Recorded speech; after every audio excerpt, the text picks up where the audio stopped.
আমি একটা মেয়ে মানুষ, আমি চাইলেই তোমার খোঁজ খবর নিতে পারতাম না, আমার জন্য এত সহজ ছিল না।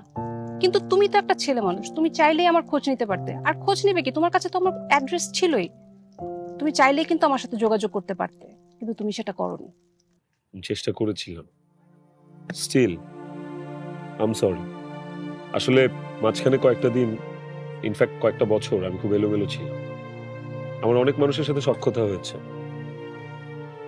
অনেকে আমার জীবনে এসেছে, কিন্তু বিশ্বাস করো, যত বেশি আমার মানুষের সাথে সখ্যতা হয়েছে, ঠিক ততটাই আমি তোমার অভাব অনুভব করেছি, তোমার কাছে এসেছি। এটা আমার আফসোস যে আমার বাসার খোঁজ খবর নেওয়ার পরেও তুমি আমার বাসার মানুষজনের কাছ থেকে আমার খোঁজ খবরটা নিতে পারোনি। তোমার বাসায় খোঁজ নিয়ে আমি কি বলতাম? তোমার বাবাকে বলতাম যে তোমার সাথে ফোনে প্রেম করা সেই মেয়েটা আমি, তোমার সাথে আমি যোগাযোগ করতে চাই, তোমার নাম্বার চাইতাম তার কাছে? সরি।